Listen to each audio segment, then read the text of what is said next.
Je me présente, je suis Jean Delabarre, je suis depuis ce matin le nouveau secrétaire général de l'Union rationaliste. Et donc on va entamer la quatrième table ronde sur l'expertise scientifique et les décisions politiques.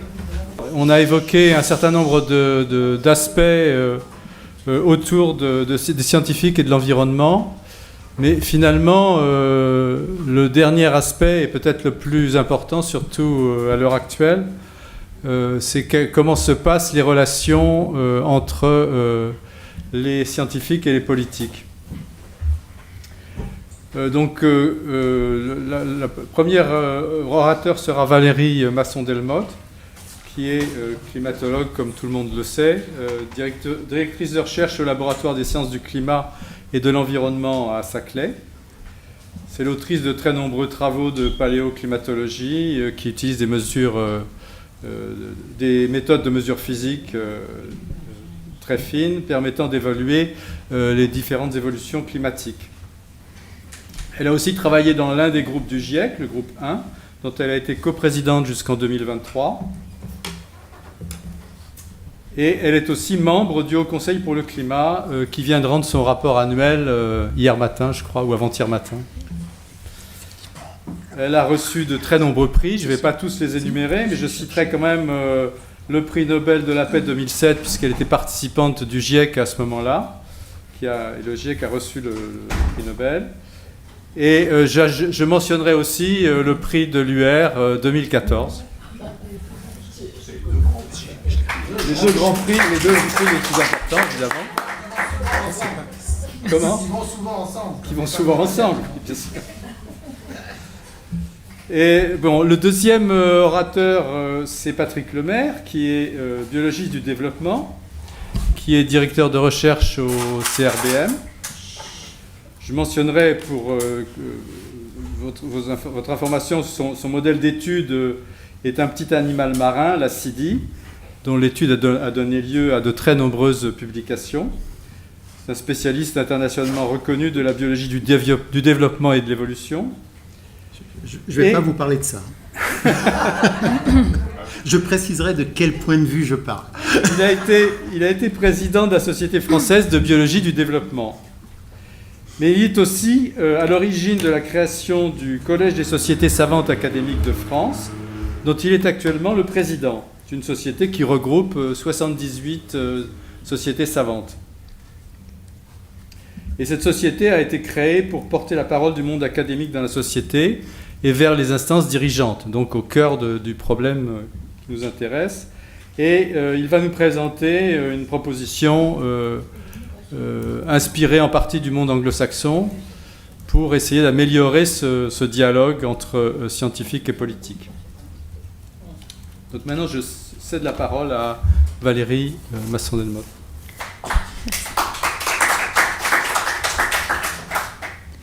Merci. Donc en fait, dans cette intervention, je veux réfléchir sur le retour d'expérience que j'ai eu au travers de l'interface sciences politiques dans le cadre du 6e cycle du GIEC et dans le cadre de la mise en place et la première mandature du Haut Conseil pour le climat.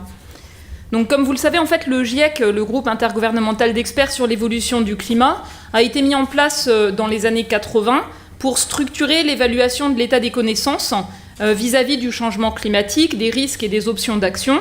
Et il a fait suite à un cadre similaire qui a porté sur la couche stratosphérique d'ozone et les composés qui l'appauvrissaient, qui avaient en fait été mis en place presque une décennie plus tôt.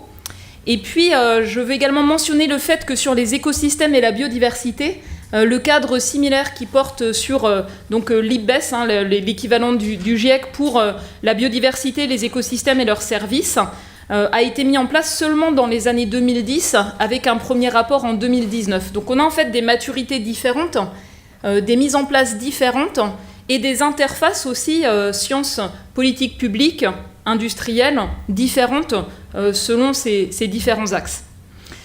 Alors, sur le GIEC, donc, c'est un cadre de co-construction, c'est-à-dire qu'au départ, pour le choix des rapports, les thématiques à aborder, il y a une phase en fait, d'écoute des attentes exprimées par les représentants de tous les pays, qui participent à la proposition de scientifiques pour les rédiger, les relire, qui participent à la relecture formellement, et qui approuvent mot par mot et phrase par phrase les résumés dits à l'intention des décideurs, pour s'assurer que ces résumés reflètent de manière claire et équilibrée le contenu scientifique.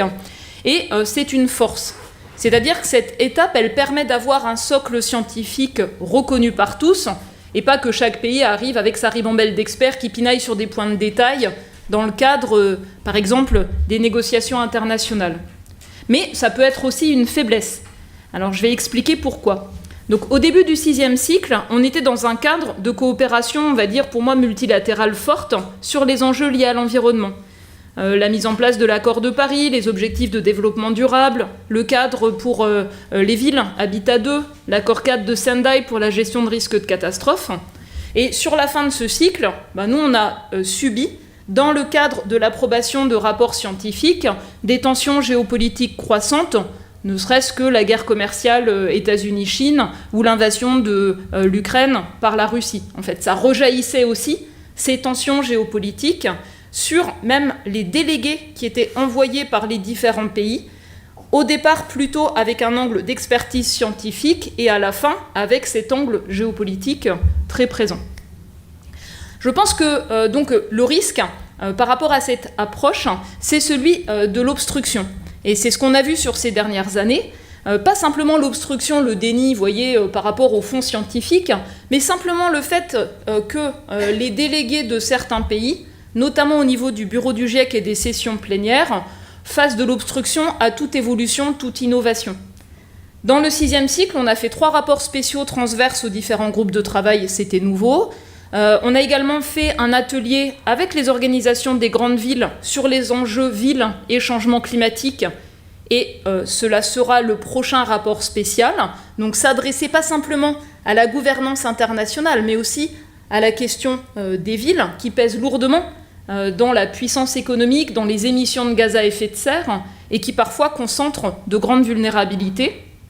On avait également fait un atelier de travail commun entre le GIEC et l'IPBES dans un format assez libre, celui de l'IPBES, qui a été perçu, je pense, comme dérangeant dans le cadre GIEC. Et actuellement, il y a des pressions très fortes des représentants de certains États pour que le GIEC soit juste, fasse la même chose qu'avant, pour retarder le fait que les rapports des groupes de travail s'alignent, ne serait-ce qu'avec le bilan mondial de l'accord de Paris, et qui éloigne finalement le poids des scientifiques, de l'information scientifique dans ce cadre, et je pense pour moi que c'est un risque de fragilisation.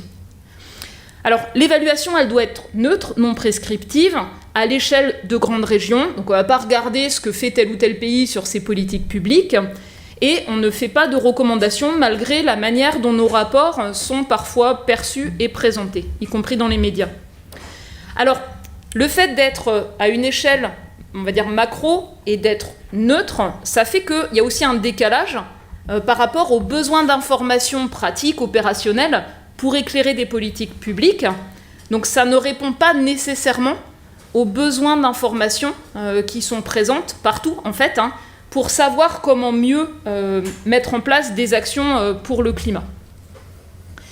Ce que je veux également dire, c'est que, bien sûr, on a 2 volets dans la construction des rapports du GIEC. On a un volet qui est quelles sont les avancées scientifiques, donc dans la littérature, en fait, technique, scientifique, socio-économique, qui mérite de mobiliser des centaines de personnes et je ne sais pas combien d'heures de travail pour les évaluer et les distiller. Donc il faut qu'il y ait des avancées scientifiques, c'est le premier pilier.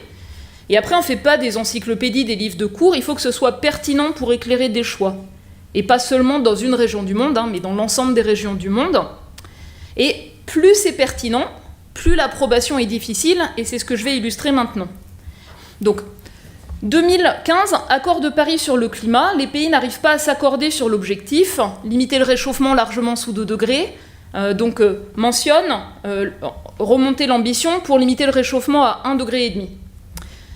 Les pays les plus vulnérables considèrent qu'1,5 degré pour eux c'est essentiel.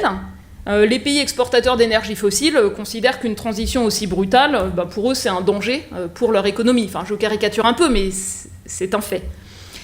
Et donc du coup, ce point de tension sur la difficulté à définir l'objectif s'est traduit par une invitation au GIEC à produire un rapport spécial sur 1,5 degré de réchauffement planétaire en 2015.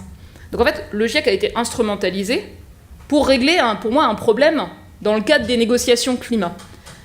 Donc, beaucoup de connaissances nouvelles ont été produites très vite, et ce rapport a montré à quel point chaque dixième de degré, chaque demi-degré compte en termes de risque, à quel point, en fait, ça demanderait des transitions rapides, et à quel point c'est important de les penser avec toutes les autres dimensions de soutenabilité. Je caricature vraiment, mais c'était vraiment cet angle qui était intéressant et profond. Alors, dans le cadre de ce rapport, le point de tension le plus fort a été la comparaison des promesses des différents pays, formulées en 2015 dans le cadre de l'accord de Paris sur le climat, donc les promesses à horizon 2030, agrégées, la trajectoire d'émissions que cela impliquerait, une légère augmentation, et le décalage avec les trajectoires permettant de contenir le réchauffement largement sous 2 degrés et encore plus proche de 1,5 degré, une baisse de quasiment respectivement quasiment 30% et 45%, résultat de l'évaluation des contraintes géophysiques. Donc ça a été un point terrible de tension, et l'Arabie Saoudite, qui a mené en fait la contestation de ce fait, basée sur une vingtaine d'études indépendantes, n'a pas réussi à entraîner d'autres pays, s'est retrouvé isolé, et je pense dans un contexte de volonté de diversification économique et de crédibilité sur les investisseurs, a cédé. Et donc dans le cadre au GIEC, cette évaluation est restée, approuvée par tous, mais au final, le constat scientifique qui était là a été rejeté des négociations climat au moment de la COP24, et donc ce rejet a été porté par l'Amérique de Trump, la Russie de Poutine, l'Arabie Saoudite et je crois le Koweït, si je me souviens bien. Et ce qui est également intéressant, donc les points clés, c'était pour limiter le réchauffement des émissions net zéro, le rythme de baisse à court terme, qui serait nécessaire pour tenir les objectifs de long terme de l'accord de Paris. Je caricature, mais vraiment, c'était ces points-là. Et on a vu avancer des affichages de neutralité carbone de différents acteurs non étatiques, parfois recourant copieusement à des crédits dont on sait qu'ils n'ont aucune efficacité, mais aussi donc des affichages d'objectifs de long terme de pays, en Europe et ailleurs, avec la question de la crédibilité entre ces objectifs de long terme et puis les moyens et les trajectoires de court terme mises en œuvre. Alors ce qui est intéressant, c'est qu'en fait, si ce rapport avait été enterré en 2024, dans la COP qui avait lieu en Pologne à Katowice, il est ressorti dans la décision de la COP 26, donc à Glasgow, 2 ans plus tard. Donc le rythme de baisse d'émissions nécessaire, enfin juste les faits scientifiques qui permettent de relier une trajectoire à un résultat en termes de réchauffement. Et là, il y a eu un rôle clé de, je dirais, la diplomatie scientifique et du chief scientist britannique qui a mis les éléments scientifiques, les connaissances scientifiques fortement au cœur des négociations et de la préparation de cette COP. Moi, c'est quelque chose qui m'a marqué. Et puis aussi, ce rapport, il a conduit à la mise en place d'un collectif en France, l'initiative Labo 1.5, qui a permis de construire, par la méthode scientifique et des réflexions éthiques, une approche portant sur la responsabilité de la recherche par rapport à notre propre empreinte carbone. Et pour moi, ça a souligné à quel point les institutions scientifiques étaient inadéquates pour s'appuyer sur les connaissances qui étaient produites par la recherche scientifique française et internationale, et que c'est ce cadre de réflexion collective s'appuyant sur un ensemble de champs disciplinaires qui éclairaient les risques et les vitesses de changement à mener, qui a conduit un tas de scientifiques d'horizons différents à s'approprier cet enjeu, monter un collectif qui a porté la réflexion sur la décarbonation de la recherche scientifique, qui est maintenant un groupement de recherche qui est perçu comme une référence. Et d'ailleurs, dans son analyse des discours d'inaction dans le domaine scientifique, les chercheurs qui contribuent à cette réflexion ont montré 2 points qui sont intéressants dans le monde scientifique, l'obsession de la mesure et la vision de la science sacrée. Elle échapperait aux autres contraintes, y compris la protection de l'environnement. C'est à méditer, je pense. Alors ensuite, on a travaillé sur d'autres rapports sur l'océan, la cryosphère, et je veux souligner que dans ces milieux, les émissions de gaz à effet de serre actuelles vont entraîner des conséquences irréversibles. L'ajustement des glaciers, les changements dans l'océan profond et pour la vie marine, la montée du niveau de la mer. Ces aspects d'irréversibilité ont été très peu intégrés au premier bilan mondial de la COP28. Dans le cadre des négociations, il reste difficile de reconnaître les conséquences irréversibles, que ça touche à la biodiversité ou au monde physique ou à la montée du niveau de la mer, de notre influence sur le climat, et je pense que ça mérite une attention. Et enfin, le rapport dont l'approbation a été la plus constructive, celui qui répondait à 3 différentes grandes conventions, climat, écosystème et désertification, le rapport sur l'usage des terres de 2019, il a été jugé par les participants, les observateurs, comme innovant, intégré, pertinent. En fait, c'est celui qui a donné lieu au moins de décisions concrètes. C'est celui qui abordait les enjeux de système alimentaire, pas simplement la production, mais aussi le type d'alimentation et l'ensemble des transformations qui est vulnérable, donc la question de l'insécurité alimentaire, mais qui pèse pour 1/3 des émissions de gaz à effet de serre. Quasiment pas mentionné dans la décision de la COP28, le premier bilan mondial de l'accord de Paris. Uniquement mentionné à l'angle de l'adaptation, mais pas à l'angle des enjeux de décarbonation de ce système. Et on voit bien à quel point, en France aussi, on bloque sur une approche de type système alimentaire. On prend les choses par petits morceaux, ministère de l'Environnement, ministère de l'Agriculture, le ministère de la Santé ne regarde pas trop ces sujets, alors qu'en fait, ce sont des enjeux croisés de santé, d'environnement et d'agriculture. Sur la partie physique du climat, le point de tension le plus fort politique a été les types de sécheresse qu'on examinait.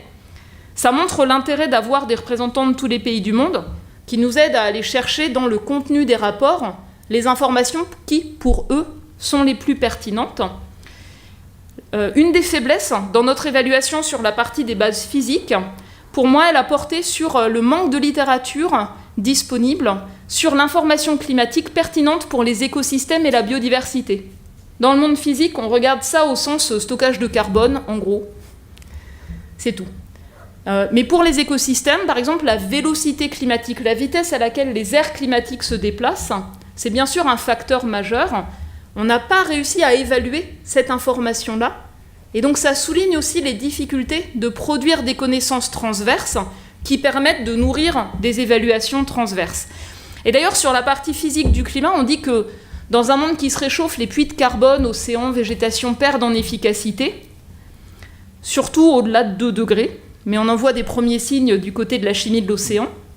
Mais nos collègues qui travaillent sur le vivant suggèrent en fait que du fait de la dégradation des écosystèmes, y compris par les pressions locales, qui pèsent le plus aujourd'hui, c'est le changement climatique, c'est une touche en plus du reste, les risques peuvent se présenter à des niveaux plus bas de réchauffement. Les risques, par exemple, sur les forêts et la santé des écosystèmes. Sur la partie groupe 2 du GIEC, c'est-à-dire impact, vulnérabilité et risque, le point le plus sensible, ça a été comment on mesure la vulnérabilité, et une métrique unique par pays, qui était présentée sous forme de carte, a été rejetée. Elle a été rejetée parce que, par exemple, en France, ça donne la même indice de vulnérabilité aux territoires d'outre-mer et à la métropole. Au Canada, aux communautés autochtones, très éloignées, et au reste du pays, notamment les grandes villes très riches. Et c'est un point sensible, notamment parce que dans le cadre du Fonds vert pour le climat ou du Fonds pour les pertes et préjudices, il y aurait une prise en compte de mesures de vulnérabilité sur les priorités de financement pour la reconstruction post-catastrophe ou le financement de l'adaptation. Et je note des enjeux scientifiques mal couverts, les vulnérabilités disproportionnelles des enfants et la manière d'y répondre, ce qui était un des points de discussion de la semaine dernière à Bonn. Mieux être capable d'évaluer l'efficacité de l'adaptation, les besoins d'adaptation et les limites à l'adaptation. Un climat qui se réchauffe, c'est des contraintes. L'eau disponible, la biomasse qu'on peut utiliser de manière durable dans un climat qui se réchauffe. Et on est encore devant des limites à nos connaissances.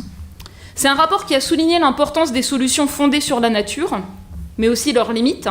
C'est-à-dire, si le climat se réchauffe fort, on perd une partie des réponses qu'on peut mettre en place aujourd'hui. Et puis, c'est aussi un rapport qui souligne de nouveaux risques. Par exemple, si l'atténuation du changement climatique exerce des pressions sur les terres, les cultures de biomasse pour l'énergie ou la forestation, ce sont des risques nouveaux pour la sécurité alimentaire, les droits fonciers, les écosystèmes. Et donc, ce n'est pas simplement les risques du changement climatique, mais c'est les risques de stratégies d'atténuation mal pensées. Même chose pour la modification du rayonnement solaire, de nouveaux risques éthiques, gouvernance inexistante. Alors, si je passe sur la partie atténuation, eh bien, en fait, plus on touche à des systèmes qui pèsent le plus sur les émissions de gaz à effet de serre, plus leur mention est délicate. Donc, les pressions se sont exercées pour que toute mention des énergies fossiles soit associée à la mention de « sans abattement ». Sortir des énergies fossiles sans abattement. Donc ça, évidemment, c'est dans l'intérêt de ceux qui ont des ressources fossiles, qui veulent continuer à les exploiter à condition de capter et stocker. Qu'est-ce que ça veut dire sans abattement ? Ça veut dire, on pourrait c'est faire miroiter l'idée qu'on puisse continuer à investir, exploiter et consommer, à condition d'être capable d'éliminer les émissions de gaz à effet de serre associées, soit par captage et stockage sur les sites industriels, soit par élimination du CO2 atmosphérique, après coup en fait, et stockage à très long terme.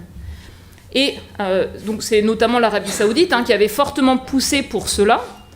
Et on a encore des difficultés dans la production de connaissances pour évaluer le potentiel faisable, la viabilité économique de ces approches qui renchérissent le coût des fossiles, les rendent moins compétitives avec le reste. Donc le Haut Conseil Climat en France a fait une évaluation, il y en a une récente en Allemagne, on voit qu'il y a un potentiel qui est quand même assez limité, et le déploiement ne se fait pas du tout à échelle de ces enjeux.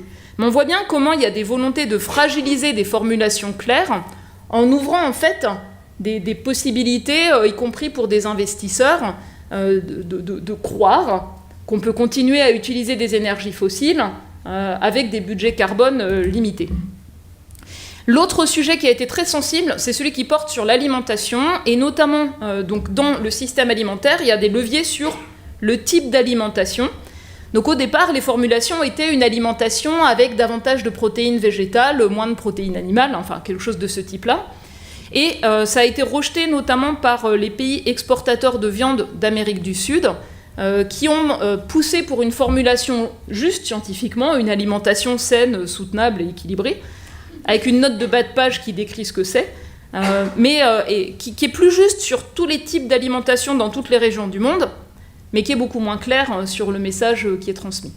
Et donc pour moi, c'est aussi ce retour d'expérience de, quand on touche à des choses dures, sur notamment des acteurs représentés par les pays qui sont le dos au mur par rapport à des choses assez critiques sur leur stratégie, on va dire, économique, eh bien, en fait, les pressions visent à affaiblir les formulations scientifiques, et le risque, c'est aussi d'affaiblir la réorientation des investissements, la gouvernance, les politiques publiques. Voilà, donc je voulais refléter ces aspects-là. Donc, il y a aussi d'autres choses qui sont intéressantes, je voulais le mentionner. Donc, dans la COP28, une esquisse de transition énergétique, toujours avec les mêmes termes flous sur l'abattement, pas quantifiés, qui pourrait permettre d'abattre, si elle se concrétise, 10% des émissions fossiles. Quasiment aucune avancée dans les décisions de la COP28 à l'angle système alimentaire. La première émergence de sujets liés à la santé, qui pourtant sont essentiels.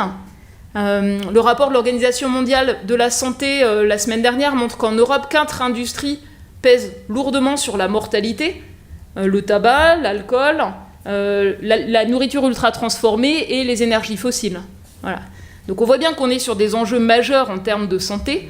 On a beaucoup de co-bénéfices à l'action pour le climat qui peut être vue comme une politique de santé publique. Et on peut aussi se planter et avoir une action pour le climat qui soit négative en termes de santé publique. Donc c'est une grille d'analyse majeure. Et c'est seulement maintenant que ça commence à monter en puissance. Et là, je pense qu'il y a vraiment des choses à faire. Et puis dernière chose, les rapports du GIEC, c'est tous les 5 à 10 ans. On a un climat qui change vite. On a des actions publiques qui peuvent porter leurs fruits ou régresser. Et donc, avoir un cadre d'évaluation plus rapide, c'est important. Donc, nous, on le fait sur la partie physique du climat maintenant, tous les ans. Les indicateurs clés du changement climatique et de l'influence humaine. Mais je pense qu'on a besoin de mieux suivre les politiques publiques, leur efficacité, d'une manière similaire pour avoir cette information factuelle.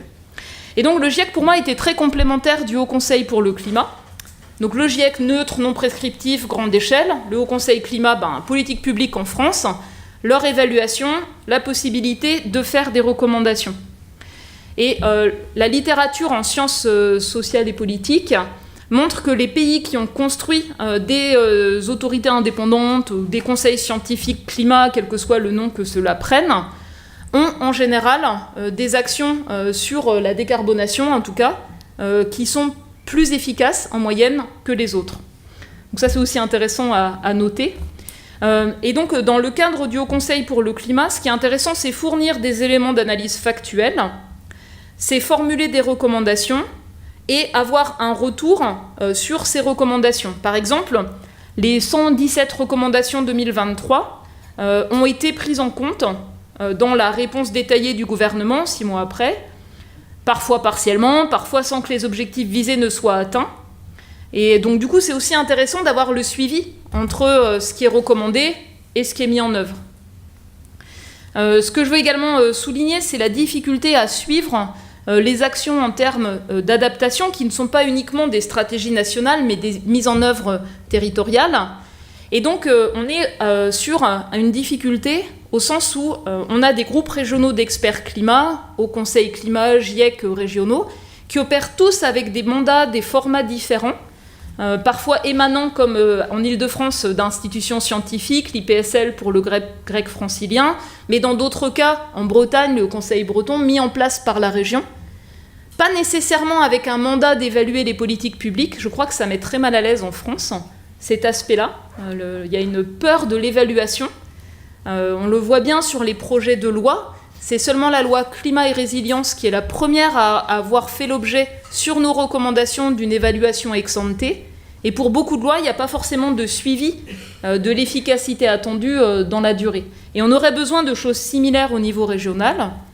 On aurait besoin de mieux articuler l'évaluation, l'expertise sur l'action publique en termes de climat de l'échelle nationale à l'échelle des différentes régions. Mais aujourd'hui, ça n'a pas été possible. Dans le cadre du Haut Conseil climat, avec le peu de ressources qu'on avait, on n'a pas réussi à construire cette articulation. Par contre, ce qu'on a fait, c'est qu'on a été associé à un réseau des hauts conseils climat ou équivalents internationaux, avec l'idée de partager les meilleures pratiques sur le fait d'apporter cette évaluation de l'efficacité des politiques publiques de manière un peu plus coordonnée. Et donc il y a également un équivalent européen, European Advisory Board, qui formule aussi des recommandations et des évaluations au niveau notamment du Green Deal européen, des politiques européennes et des points clés pour rendre possible le fait d'atteindre la neutralité carbone à horizon 2050. Voilà, donc c'était les points clés que je voulais souligner. Je ne vais pas vous détailler le compte-rendu des différents rapports et leurs points clés. Et la dernière chose, c'est que finalement, ce type d'approche, donc au niveau intergouvernemental ou au niveau national pour les gouvernements, ça pose aussi des questions de démocratisation de cette évaluation scientifique et de la participation des citoyens ou des élus. Et ce qui nous a frappé, c'est que le Parlement ne s'est pas complètement saisi du Haut Conseil pour le climat. Les saisines provenaient plutôt de nous ou du gouvernement, mais assez peu du Sénat ou de l'Assemblée nationale. Quand on a été auditionné, c'était plutôt par rapport à d'autres projets de textes, de lois, de travail de commission, mais pas en réponse à nos rapports annuels. Et donc c'est une occasion, je pense, démocratique manquée. Ça fonctionne beaucoup mieux dans la démocratie, par exemple, britannique, où le Climate Change Committee est en prise directe avec les élus du Parlement. Et c'est quelque chose qui fonctionne moins bien.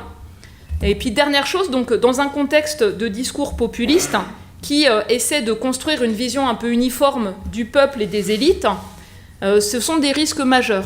D'abord parce que cette vision-là, elle écarte tous les enjeux de justice climatique, différentes responsabilités, différentes vulnérabilités, qui sont extrêmement importantes pour prendre la mesure des enjeux climat et des réponses, pour éviter des maladaptations et construire des transitions justes.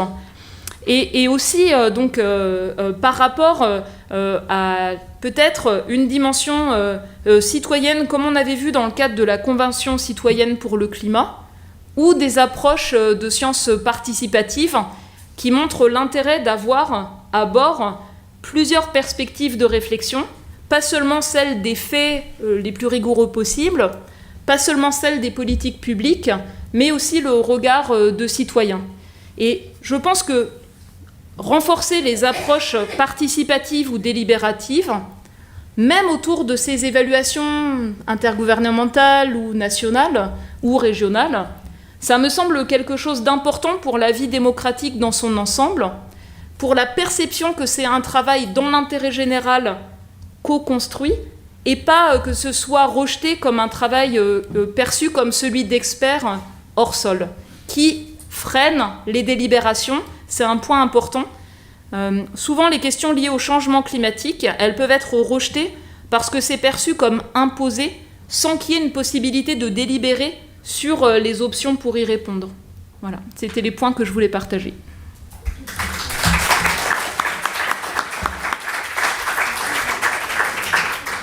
Comment est-ce qu'on peut interfacer maintenant d'un point de vue institutionnel des connaissances, des consensus scientifiques et la décision publique?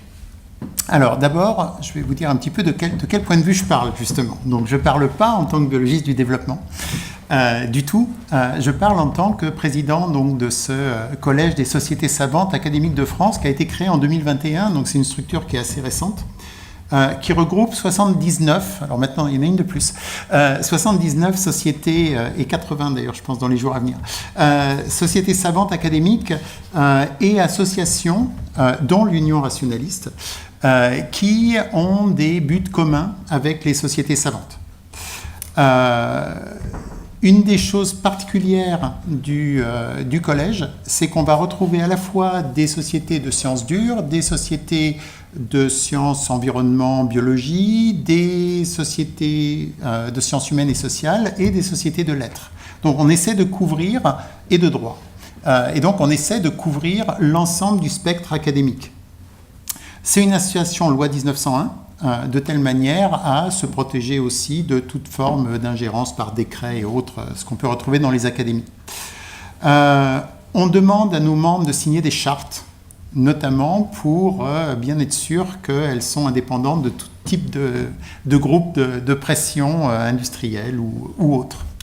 Alors, les missions principales, c'est réfléchir à promouvoir la place du monde académique dans la société française. Et un de ces axes majeurs, et ça va revenir plus souvent, et puis c'est déjà revenu dans ce que disait Valérie, c'est l'interdisciplinarité. C'est que la plupart des problèmes qui se posent aux sociétés sont des problèmes foncièrement interdisciplinaires qui doivent associer les sciences humaines et sociales et les sciences plus technologiques. Et juste une petite pub.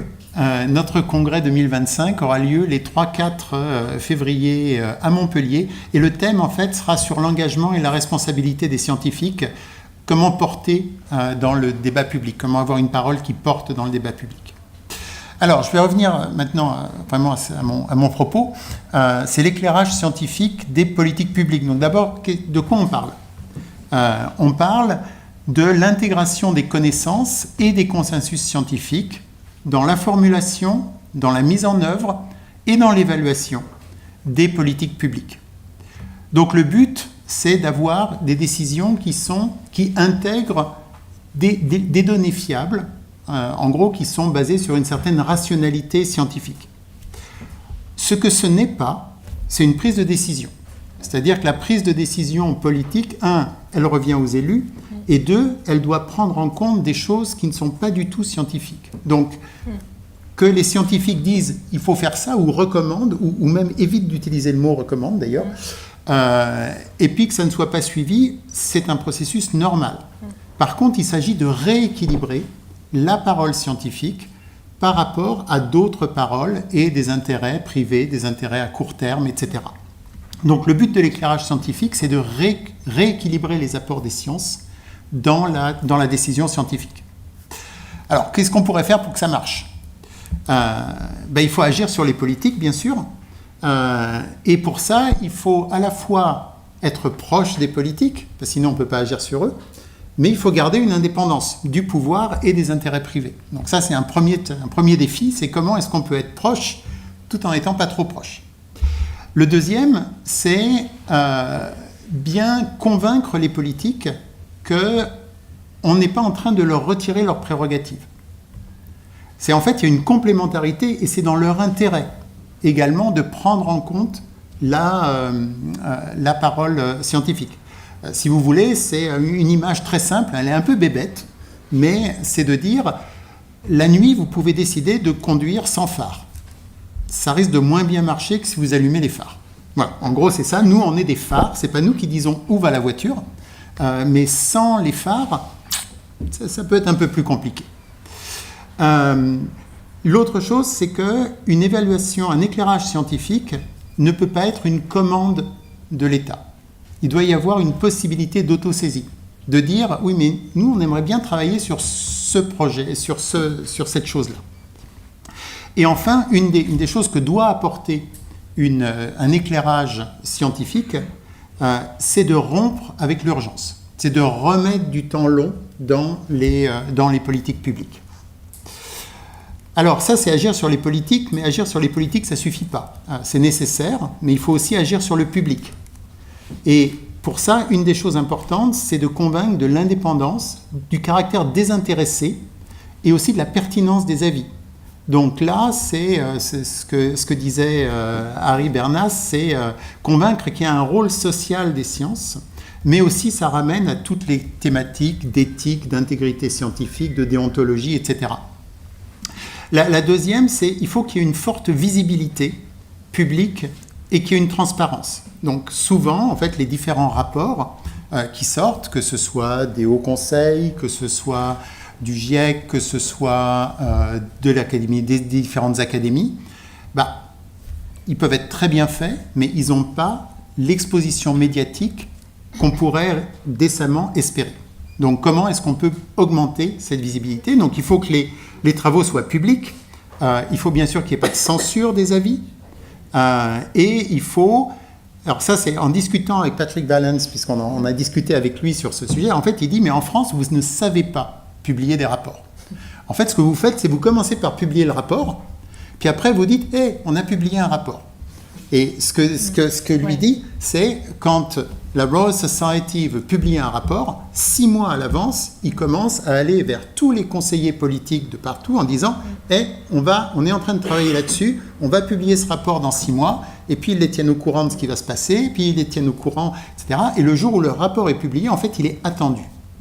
Nous, il n'est pas attendu. Nous, il tombe. Hop, il y a un rapport. Alors, au Conseil, il est attendu. Ouais. Il est attendu parce qu'il y a des dates précises et des choses comme ça. Mais voilà.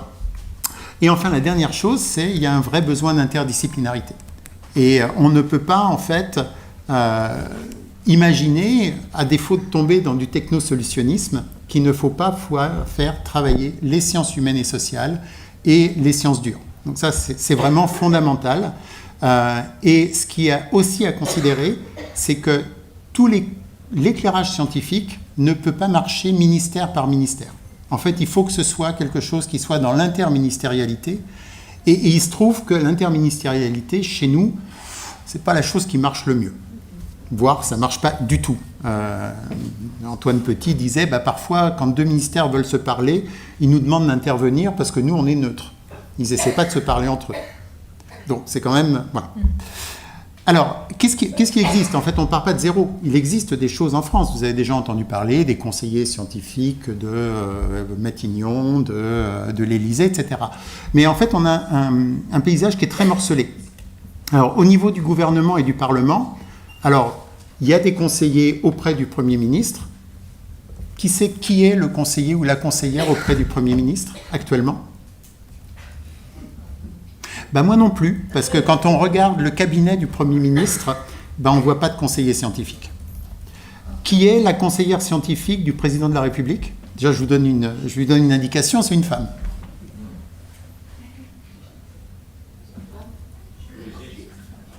Anne Laude. Oui. Qui sait de quel domaine elle vient? une juriste. C'est la conseillère sciences, enseignement supérieur, etc., du président de la République depuis de nombreuses années. Mais c'est des personnages qui sont totalement cachés, en fait. Ce n'est pas du tout des personnages publics. Et plus que ça, c'est des personnages qui sont directement impliqués dans la prise de décision. Donc, ce n'est pas des conseillers indépendants au sens où on aimerait les avoir de telle manière à ce que le public puisse avoir confiance dans ce genre de contrôle. L'autre, auprès des ministres, alors, généralement, si vous regardez les cabinets des ministères, vous n'allez jamais trouver de conseillers scientifiques. Parfois, il y en a. Très rarement, ils ont un doctorat. Généralement, c'est des conseillers scientifiques. Par exemple, au ministère de l'Agriculture, ça va être des agronomes, des ingénieurs agronomes, beaucoup plus que des conseillers scientifiques. Alors en ce moment, je ne sais pas, peut-être qu'il se trouve que c'est un ou une docteur pour l'agriculture, mais ce ne sont pas des conseillers scientifiques au sens académique, connaissance académique. Et donc, ce sont des gens qui ont des réseaux complètement différents, qui n'ont pas des réseaux scientifiques.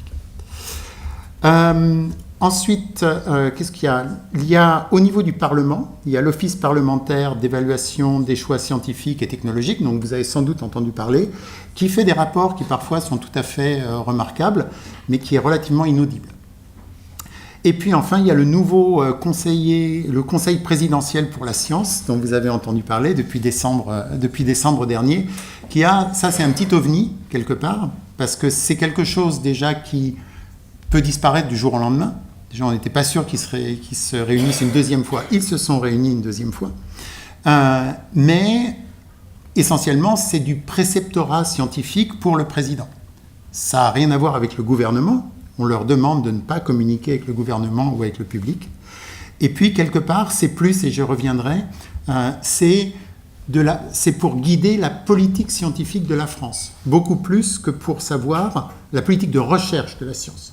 Beaucoup plus que pour savoir comment on utilise les sciences de manière générale, le bagage scientifique mondial, de telle manière à améliorer nos politiques publiques.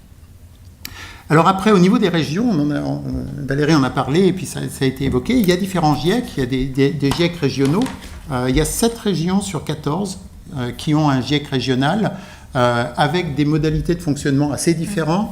Moi, je connais un petit peu mieux Acclimatera, qui est en Nouvelle-Aquitaine, si certains d'entre vous connaissent. Il y a également, et ils ne sont pas en réseau du tout, et puis il y a également des observatoires régionaux, par exemple de la santé ou autres, qu'on peut considérer comme apportant une expertise scientifique. Il y a aussi des agences et conseils spécialisés, des hauts conseils pour le climat, pour les biotechnologies, pour la santé publique. Il y a France Stratégie que je mets dans cette catégorie parce que même si c'est une vision économique, c'est quand même des gens qui apportent des expertises vraiment très solides au débat. Et puis il y a différents observatoires. Alors, il y a un observatoire sur l'effet du réchauffement climatique, sur drogue et tendances addictives, sur la biodiversité. Enfin, il y a toute une série d'observatoires. Je ne pense pas qu'ils communiquent beaucoup entre eux. Il y a les organismes de recherche et académies. Donc certains organismes de recherche ont des départements qui sont d'appui aux politiques publiques. C'est-à-dire que l'État va leur demander de contribuer à un état des connaissances sur telle ou telle chose. Et puis bien sûr, il y a les académies qui font aussi des rapports, des opérations d'acculturation politique scientifique, etc. Et puis, enfin, il y a des associations, etc. Enfin, donc, il y a tout un microcosme qui existe déjà. La question, c'est si on rajoute une couche, comment est-ce qu'on va intégrer tout ça à l'intérieur et comment est-ce qu'on va essayer d'amener de la rationalité et plus de communication entre ces différents acteurs. Donc, on va se déplacer un peu à l'étranger. Qu'est-ce qui se passe à l'étranger ? À partir de la Seconde Guerre mondiale, il y a un certain nombre de pays qui ont commencé à développer des conseillers scientifiques en chef. Donc, il y a eu les États-Unis, je pense que ça a commencé aux États-Unis. Et puis ensuite, il y a le Royaume-Uni et pas mal de pays du Commonwealth qui ont ça. Puis il y a d'autres pays, je pense qu'il y a la Lettonie doit en avoir. Enfin, il y a d'autres pays également hors Commonwealth. Les formes sont assez variées. La chose qui est commune, c'est qu'il y a une personne qui incarne les sciences vis-à-vis des décideurs, parfois vis-à-vis du public également, Et puis parfois à l'international aussi, on a entendu justement Patrick Vallance. Le positionnement est auprès du chef du gouvernement. Alors nous, on a un type de gouvernement qui est un peu particulier, hein, le régime où on a un président et un premier ministre, les deux ayant du pouvoir, c'est pas très très fréquent. Souvent, c'est auprès donc du premier ministre. Et c'est souvent via des discussions informelles. L'idée, c'est d'être le plus près possible des dirigeants et de parler avec eux. Donc, Peter Gluckman, qui était le conseiller scientifique en Nouvelle-Zélande, c'est lui qui a créé la fonction, nous disait j'ai appris à jouer au golf. J'ai appris à jouer au golf parce que ça me permettait de discuter longuement avec le Premier ministre et, très important, avec son directeur de cabinet. Il n'y a pas que le Premier ministre qui est important, les directeurs de cabinet sont des gens extrêmement importants pour la prise de décision. Leur mission principale, c'est s'assurer que les gouvernements ont l'information nécessaire, scientifique, qu'ils la comprennent et qu'ils la prennent en compte dans leur processus décisionnel. Alors, la prendre en compte, ça ne veut pas dire qu'ils vont la suivre. Ça veut simplement dire qu'ils sont conscients que là, il y a éventuellement un consensus scientifique. Et puis qu'à d'autres endroits, il n'y en a pas. Ce qui est important aussi, c'est l'indépendance du gouvernement. Donc ça, c'est vraiment quelque chose qui est fondamental quand on parle avec Patrick Vallance ou Peter Gluckman. Il dit c'est vraiment le truc fondamental, c'est indépendance du gouvernement et de ne jamais participer aux décisions exécutives. Peter Gluckman disait, en fait, j'ai fait une fois une recommandation. Et puis quand j'ai vu comment ça a été pris, c'est au tout début de son mandat, après il n'a plus jamais fait de recommandation. Il a simplement dit, voilà la situation, mais sans jamais faire de recommandation aux dirigeants. Après on peut se demander quel est l'impact. Alors il y a un impact à l'international, il peut y avoir un impact parce qu'il y a une personne qui va parler pour l'État. Il y a les limites d'un conseil qui est informel, finalement. Donc, ça dépend de la bonne volonté des dirigeants de bien vouloir consulter leurs conseillers. Et ça dépend beaucoup. Là encore, Patrick Vallance disait que, en fonction des conseillers et puis du ou de la première ministre, il y a une communication et il n'y en a aucune. Ça dépend. Et puis, également, il peut y avoir une position... le conseiller scientifique peut avoir une position et puis le gouvernement peut prendre une décision exactement à 180 degrés le lendemain. Donc, quel est l'impact ? Donc, on s'est mis à réfléchir à ce genre de choses à l'été dernier, en fait. Et le début de la réflexion, c'était Mona Neema, qui est au Canada, qui est donc la conseillère scientifique. Depuis 2017, le Canada a une conseillère scientifique. Donc on a publié, donc c'est là, il y a une série de liens que vous trouvez sur notre site web, si vous voulez. Donc on a publié un premier document qui est ce que je vais vous présenter rapidement.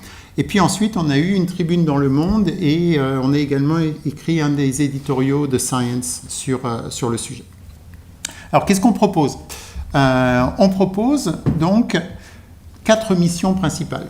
Alors, première mission, ce qu'on appelle le courtage scientifique. Donc ça, c'est ce dont je vous ai beaucoup parlé, c'est-à-dire de mettre à disposition des politiques des synthèses qui soient compréhensibles en contenu et en longueur, des scientifiques qui peuvent éclairer leurs décisions. Également, c'est évaluer a posteriori, donc pas a priori, mais évaluer a posteriori quelles peuvent être les conséquences des décisions qui ont été prises. Le deuxième, c'est quelque chose qui est assez fondamental, c'est, quand je vous disais, il y a peu de réseaux en fait, de conseillers scientifiques. Donc la deuxième mission, c'est de créer un réseau de conseillers scientifiques où il y a un conseiller scientifique en chef quelque part par ministère, c'est ce qui existe en Angleterre. Et puis on va décliner ça éventuellement au niveau des régions, mais surtout on va mettre ces gens en réseau, de telle manière à ce qu'ils se parlent, ce qui peut aussi aider à l'interministérialité d'un certain nombre de décisions. Ensuite, il y a un problème de culture scientifique, on en a déjà parlé beaucoup aujourd'hui, de confiance du public, mais également des journalistes et de la formation des journalistes. Et donc, ce qu'on propose, c'est que ça fasse partie également des prérogatives, alors non pas d'imposer des choses, mais d'amorcer des réflexions sur comment est-ce qu'on pourrait organiser ça. Et enfin, la dernière chose, quand on discute avec des conseillers étrangers, ils disent, en fait, la France, on ne sait pas à qui parler. On ne sait pas. Peter Gluckman disait, moi, en fait, quand je veux parler à quelqu'un de science au niveau français, je passe par mes réseaux. Mais il n'y a pas de réseau, il n'y a personne qui identifie réellement, qui incarne la France de manière générale. Alors, à telle réunion, ça va être un tel, à telle réunion, ça va être un tel, et ainsi de suite. Et donc, avoir une personne unique qui incarne, ça permet aussi de renforcer l'influence de la France. Alors, en théorie, il pourrait y avoir Catherine Bréchignac, qui est l'ambassadrice des sciences en France. En fait, en tant qu'ambassadrice, elle est là pour défendre la science française. Elle n'est pas là pour représenter la France dans les institutions scientifiques. Donc, ce que ça donne, c'est... Donc, ce que je vous ai dit, c'est... Je vous ai parlé d'une personne. En fait, ça ne peut pas être une personne, ne serait-ce que parce que c'est très interdisciplinaire. Donc, nous, ce qu'on propose, c'est que ce soit vraiment tout un environnement à créer, qui a un conseiller scientifique, mais qui a toute une série de conseils autour. Alors, comment est-ce qu'on fait ça ? Quel cadre légal, juridique on peut donner ? Je vais vous parler un petit peu des autorités administratives indépendantes. Donc ça, c'est des organismes publics qui sont chargés de réguler certains secteurs spécifiques de la vie économique et sociale, tout en étant indépendants du gouvernement et des administrations publiques traditionnelles. Donc vous en connaissez un certain nombre. Il y a le Défenseur des droits, il y a la Commission nationale du débat public, dont on a parlé un petit peu plus tôt, la CNIL, l'ARCOM, tout ça, c'est des autorités administratives indépendantes. Ils ont des pouvoirs relativement étendus, réglementaires, d'élaboration de règles, de contrôle aussi, et éventuellement de sanctions. C'est aussi un rôle dans le maintien d'un équilibre entre les intérêts publics et les intérêts privés. Donc vous voyez, en fait, ces descriptions, ça colle assez bien avec ce qu'on cherche dans le cadre de l'éclairage des politiques publiques. Et enfin, comment est-ce qu'on les crée, comment est-ce qu'on les dissout ? Je vous disais, le Conseil présidentiel de la science, on ne sait pas quand est-ce qu'il va se réunir, et puis il peut être dissous du jour au lendemain par Emmanuel Macron, le président actuel, mais rien ne dit que ce dispositif perdurera lorsqu'il va y avoir une alternance. Donc, les autorités administratives indépendantes, c'est quelque chose qui est beaucoup plus stable. C'est un processus législatif, c'est-à-dire pour créer une autorité ou pour dissoudre une autorité, il faut qu'il y ait une loi.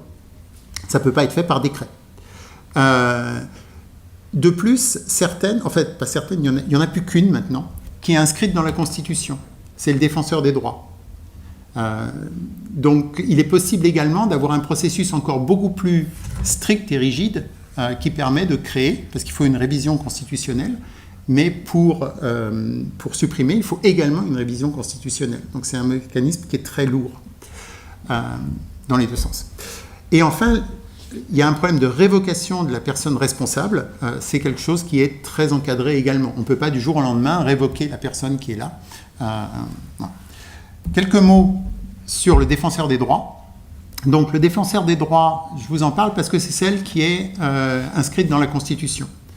Et c'est aussi quelque chose qui nous a servi un peu de modèle dans nos réflexions. Donc ça a été créé en 2011. Donc le mandat, c'est quelqu'un qui est nommé pour 6 ans, non renouvelable, qui ne peut pas être prorogé non plus. Pourquoi non renouvelable ? Pour qu'il n'y ait aucune pression pour le renouvellement. Au moins c'est clair, ce n'est pas renouvelable. Sa nomination nécessite l'accord de la majorité des membres de chacune des commissions compétentes de l'Assemblée nationale et du Sénat. Donc là encore, alors si vous savez, les présidents d'organismes de recherche ont besoin d'être également validés par la commission de la culture du Sénat et de l'Assemblée. Mais il faut qu'il y ait moins de 2/3 qui soient contre pour que ça marche. Donc en gros, ils peuvent être nommés avec une minorité de sénateurs et de députés de ces commissions qui les soutiennent. Il ne peut pas être poursuivi pénalement, quoi qu'il fasse. Hein ? Une minorité qui ne les soutienne pas. Il peut y avoir une majorité des gens qui ne les soutiennent pas pour les présidents d'organismes de recherche. Mais là, justement, ce n'est pas le cas. Là, il faut qu'il y ait une majorité qui soutienne. Et enfin, il ne peut pas y avoir de poursuite pénale pour les opinions et les actions lors du mandat. Donc, le temps passe vite, donc je vais essayer. L'autre chose, c'est un personnage public dont la parole est protégée. Les rapports, il y a des rapports publics, peut intervenir dans le débat public. Vous avez sans doute lu la tribune de la défenseur des droits, Claire Hédon, au moment de la loi immigration, par exemple. Il peut être saisi par des citoyens, des associations, et il peut également s'auto-saisir de dossiers, et peut, et ça c'est très important, soutenir des actions en justice. C'est-à-dire qu'il peut y avoir le juridique le judiciaire qui est appelé. Et enfin, il y a un réseau de délégués régionaux qui se ressemble un peu à ce dont je vous parlais. Il y a un budget. Donc actuellement, le budget, c'est à peu près 25 millions d'euros en 2024. Et son budget, là encore, est voté par le Parlement dans le cadre de la loi de finances. Donc, puis ça sera ma dernière diapo. Qu'est-ce qu'on propose ? Finalement, on propose de créer une autorité administrative indépendante qui serait... Alors, l'éclairage scientifique des politiques publiques, c'est pas un bon nom. Hein. Voilà, à créer, c'est pas le problème principal, le nom, je crois. Donc, qui aurait pour but mandat et procédure de nomination qui ressembleraient aux défenseurs des droits. 6 ans, c'est bien, parce que c'est pas en phase avec les mandats des présidents de la République et de l'Assemblée nationale. Donc, ça veut dire qu'il y a toujours des chevauchements. Mission, donc il y aurait d'un côté conseiller scientifique du gouvernement, donc incarné. Une mission de prospective scientifique dont on a un petit peu parlé dans la journée, c'est en fait, c'est important d'avoir de la prospective scientifique aussi, et donc diriger cette prospective scientifique et de la déléguer auprès des organismes, des académies et ainsi de suite. Et puis, donc d'organiser en fait, non pas de faire, mais d'organiser la prospective scientifique. Et enfin, hébergement des différents hauts conseils, que ce soit le conseil scientifique global de cette autorité administrative indépendante, parce qu'il y a besoin que tous les avis soient collégiaux. En fait, le conseiller scientifique lui-même n'est simplement qu'un porte-parole d'un conseiller. Il ne parle pas en son nom, il parle au nom d'un collectif. Mais également les différents hauts conseils pour le climat, les biotechnologies, la santé publique, etc. Pourquoi pas France Stratégie, l'Office français de l'intégrité scientifique dont on a parlé, qui pourrait tout à fait être hébergé par cette autorité. Voilà. Désolé, j'étais un peu long. Je m'arrête là. Merci. C'est très intéressant, mais excuse-moi de la manière dont je vais poser la question. D'une part, j'ai l'impression que c'est une usine à gaz. Le défenseur des droits n'est pas tellement plus une usine à gaz. Je m'explique. C'est une usine à gaz en ce sens que, par exemple, France Stratégie a une composante économique énorme, évidemment, mais très, très variée. Donc, de ce point de vue-là, ça couvre pas mal de domaines, mais il n'y a pas de scientifique au sens de sciences dures, biologie, etc., etc. Il y a des gens qui ont une formation de base qui peut avoir touché à l'un ou l'autre de ces aspects-là, mais c'est pas... donc, le recouvrement avec les autres choses qui sont listées me paraît faible, pour prendre cet exemple-là. Et puis surtout, il me semble que c'est quand même ça l'essentiel. Un conseiller, comme le nom l'indique, c'est quelqu'un qui a la confiance des gens qui conseillent. Or, un conseiller qui est nommé pour 6 ans, c'est pas la même chose que le défenseur des droits ou la défenseur des droits, qui est complètement indépendante. Avoir un conseiller avec un statut indépendant, c'est mettre un pouvoir en face d'un pouvoir infiniment plus grand. Et ça, je comprends l'intérêt pour que, disons, quand on a envie de défendre une corporation ou quand on a envie de défendre un sujet, on a envie d'en faire un truc institutionnel, mais c'est pas possible. C'est inacceptable par le pouvoir. Je veux dire, je pense, j'ai pas mal étudié les conseillers scientifiques des États-Unis. C'est des gens qui sont, d'une manière ou d'une autre, des connaissances personnelles des présidents. C'est des gens qui ont une grande ouverture, etc., etc. Ils sont choisis intelligemment, mais c'est des conseillers. Ou ils n'existent pas dans certains cas. tu veux dire question, quelque chose ou... Excusez-moi. Là, ça ne fonctionne pas très très bien les deux interventions, je veux dire. Hein. Donc, je suis désolée. Moi, ma question, elle s'adresse à Valérie. Bon, je suis désolée, évidemment, tu n'étais pas là ce matin, et je te le reproche pas du tout. Mais simplement, ce que j'ai essayé d'avancer ce matin, c'est un peu la fracturation géopolitique nouvelle. Et dans cette nouvelle configuration qui a commencé, tu l'as bien identifié d'ailleurs, un peu avec Trump, et puis ça s'est accéléré depuis la guerre en Ukraine et toutes les fracturations mondiales que l'on... Bon, quelle va être aujourd'hui les véritables... Enfin, j'ai senti chez toi un certain nombre de problèmes que tu désignais, si tu veux, dans l'expertise du GIEC, par exemple. Mais plus clairement que ça, Valérie, dans la situation actuelle, qu'est-ce que tu peux espérer de ce processus international avec...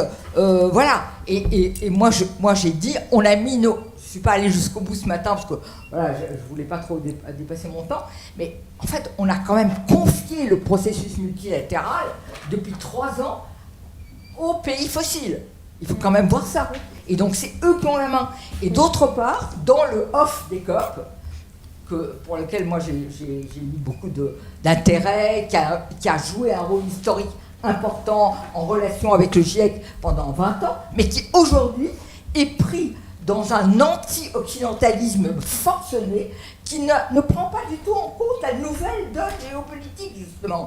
Parce qu'on est dans, en gros, du LFI à l'échelle internationale. C'est un peu ça. C'est-à-dire, voilà, les colonisateurs sont responsables de tout et aujourd'hui, ils doivent payer pour tout. Bon, évidemment, avec une telle position, ça ne peut pas marcher. Ça ne peut pas avancer. Voilà. Qu'est-ce que tu en penses ? Merci. Alors, j'ai 2 minutes. Oui, en fait, je connais ton travail et voilà, je suis cette analyse critique qui est indispensable. La première chose que j'ai pas dite tout à l'heure, c'est en fait des questions de fond sur la manière dont on construit les connaissances, qui sont ensuite reflétées dans les rapports du GIEC, et notamment sur tout le travail autour des scénarios socio-économiques, mais aussi tout le travail autour de l'angle de transition juste, comment on prend en compte l'équité. Parce que les tensions que tu décris, en fait, elles proviennent de ces difficultés liées à l'histoire, liées aux relations internationales, et elles sont lues à l'angle de l'équité. Et une des critiques de fond qui est formulée notamment par les négociateurs indiens qui sont des scientifiques, c'est les hypothèses sous-jacentes aux scénarios socio-économiques à l'angle de l'équité. Et ça, je pense que c'est important de le voir. Et le retour d'expérience que moi j'ai eu, en tout cas dans l'évaluation des rapports du GIEC, c'est que quand on travaille avec des scientifiques du monde entier, de toutes les régions du monde, et quand on croise les perspectives de scientifiques qui partagent les mêmes méthodes, on fait une évaluation qui est meilleure de l'état des connaissances. Voilà, ça c'est le premier point. Et le deuxième point, c'est une question que m'ont posée des scientifiques, des physiciens communs en fait, d'Afrique du Sud, qui était la suivante. Quand on travaille dans des pays où la gouvernance est très complexe, et que finalement on se dit nos rapports, on doit les rendre à des gouvernements, mais les gouvernements ne vont jamais se l'approprier, en fait, dans le contexte actuel, que le pouvoir de fait, c'est pas nécessairement celui des gouvernements, mais c'est celui des grandes entreprises. Comment est-ce qu'on fait pour créer aussi une relation de confiance entre le constat scientifique et les entreprises qui vont jouer un rôle clé si on veut qu'il y ait une décarbonation, par exemple, qui se produise, ou si on veut qu'il y ait de l'adaptation intégrée à la conception des infrastructures. C'était aussi une question qu'on n'a pas abordée précédemment, mais pour moi, la relation science-société, c'est pas simplement la relation science-citoyen ou science-politique publique, mais c'est aussi ce côté-là. Comment on fait aussi pour créer les conditions le cadre d'échange. Et là où moi je vois dans ma propre expérience un cadre intéressant, c'est notamment les réflexions qu'on mène à l'Académie des technologies. Donc par rapport à ce que tu proposais notamment, c'est comment on peut s'appuyer sur ces différents cadres, et notamment là où on a les acteurs de la recherche-développement de groupes industriels, y compris à langue technologique, et qu'on puisse créer les conditions d'un échange sur la base d'éléments factuels, avec aussi des relais en fait qui peuvent faciliter l'appropriation des connaissances scientifiques aussi dans le monde des entreprises. Parce que tu n'en as pas parlé, mais ça me semble important dans les rapports de force actuels.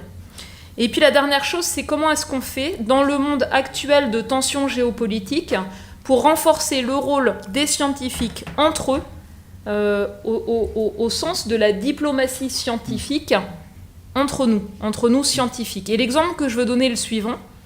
Jean Jouzel, Claude Lorius, dans les années 80, ont coopéré pour l'analyse des carottages de Vostok en Antarctique, dans un contexte de guerre froide, avec des chercheurs soviétiques et américains. Aujourd'hui, c'est plus possible. Aujourd'hui, on n'a pas le droit de travailler avec nos collègues russes, par exemple. Ça pose une vraie question.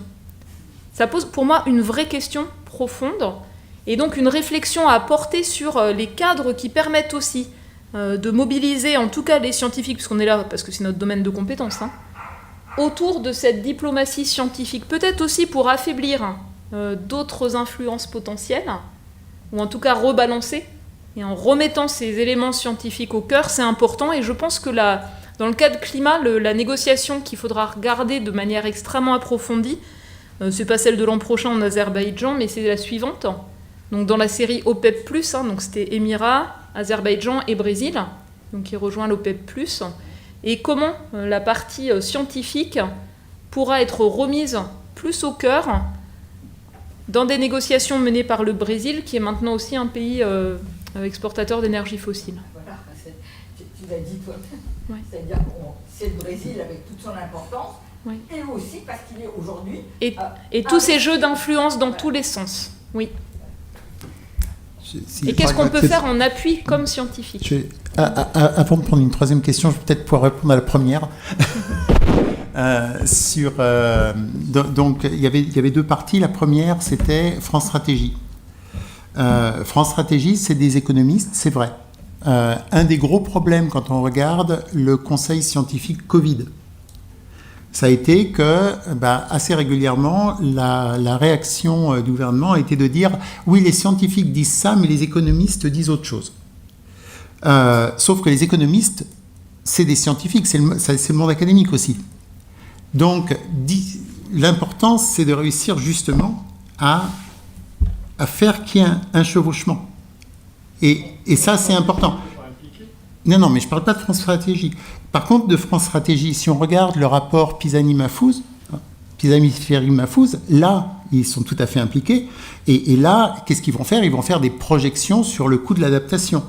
Donc, on voit qu'il commence à y avoir des chevauchements entre ce que vont dire des scientifiques, climatologues, etc., et les économistes. Donc, les mettre ensemble dans une même structure, ça fait sens complètement. Enfin, la deuxième chose, c'était quel gouvernement va accepter un conseiller qu'il n'a pas choisi ? Ça, quelque part, c'est un problème de sémantique. Il suffit de ne pas l'appeler un conseiller. Défenseur des droits n'est pas un conseiller. Donc, c'est simplement, là, je pense, beaucoup plus de savoir est-ce qu'il doit y avoir une autorité qui est potentiellement un contre-pouvoir ? Et quand on voit la situation politique actuelle, on se dit que de la même manière que le défenseur des droits est un contre-pouvoir, avoir un contre-pouvoir qui soit un contre-pouvoir scientifique. On a vu aux États-Unis que l'EPA, par exemple, ça a été un enjeu de pouvoir. Donc c'est important d'avoir des contre-pouvoirs institutionnels côté scientifique. C'est quand même un gros hocher que vous voulez construire, énorme, ouais. Avec vos 80 associations. Ah non, c'est pas avec nos 80 associations, là. C'est pas du tout ça. Là, c'est vraiment un processus de conviction des députés, de conviction des partis politiques, que ce soit eux qui le créent, c'est pas nous. Nous, on est une association loi 1901, nous, on va rien créer. Nous, tout ce qu'on peut faire, c'est du lobbying actif scientifique de telle manière à ce que ce genre de choses soit créé. Et dans l'état actuel, où il y a quand même une très forte crainte que le Rassemblement national, à court ou moyenne échéance, arrive au pouvoir, c'est peut-être un moment où les partis politiques peuvent être relativement sensibles au fait qu'il faut créer un contre-pouvoir scientifique. Je peux ajouter un mot ? Alors, il y a un point que je n'ai pas développé qui est le suivant.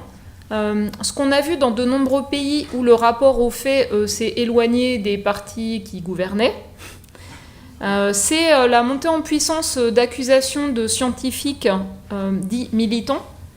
Donc c'est une accusation personnelle sur l'individu pour une prise de position quelle qu'elle soit, qui vise en fait à décrédibiliser l'ensemble des faits scientifiques. Ça arrive, hein, c'est le cas aussi en France. Et la deuxième chose, c'est un ensemble d'acteurs liés à des intérêts dans ces rapports de force compliqués sur la prise de décision, qui font émerger des experts, essayistes ou autres, liés à leurs intérêts, et qui prennent la place d'interlocuteurs du monde académique pour éclairer la prise de décision. Pour moi, ça, c'est vraiment deux risques majeurs pour lesquels, aujourd'hui, je pense, le cadre institutionnel ne fonctionne pas. Et récemment, une personne qui a une fonction de ministre a dit oui, ce rapport indique telle conclusion, c'est écrit par 10 scientifiques, je vous en trouverai demain 1000 autres qui montrent autre chose. Voilà. Et donc, on a une vraie difficulté par rapport à la reconnaissance de ce qu'est une évaluation, on va dire, la plus factuelle possible, robuste de l'état des connaissances, par rapport à ce que certains vont chercher comme opinions qui peuvent les arranger dans la prise de décision. Et c'est pour ça que la proposition, pour moi, elle est intéressante, complexe à intégrer dans la gouvernance, mais il faut bien voir les fragilités qu'on a aujourd'hui. Une question à réponse courte sans doute. Qu'est-ce que vous appelez l'intégrité scientifique ? Parce qu'il y a un conseiller ou un organisme, si je me rappelle, qui est chargé de l'intégrité scientifique. Alors j'ai peur de la définition. Michel est bonne. Le comité pour l'intégrité scientifique, il a été créé après la commission Corvol, dont j'ai fait partie d'ailleurs, et donc il fonctionne mais il ne regarde pas les cas de manquement à l'intégrité. Il fait des enquêtes pour voir comment. Il a créé et il suit la mise en place de référents intégrité scientifique. On a vu Girel qui il est pour l'établissement présent ici. Et donc, il suit un peu les travaux des référents pour l'intégrité scientifique. Mais cet office... il est mal positionné, ça c'est mon opinion, mais c'est aussi celle de l'Académie des sciences. C'est un département de l'HCRS. Donc il est positionné dans un organisme d'État qui fait de l'évaluation. Et donc, en fait, il ne fait pas du tout d'évaluation. Donc, il est question de le déplacer. Mais peut-être pas dans là où tu penses. Voilà. Mais, voilà. Je pense que s'il n'y a pas d'autres questions, on va s'arrêter là. On va remercier tous les orateurs qui sont venus et les participants.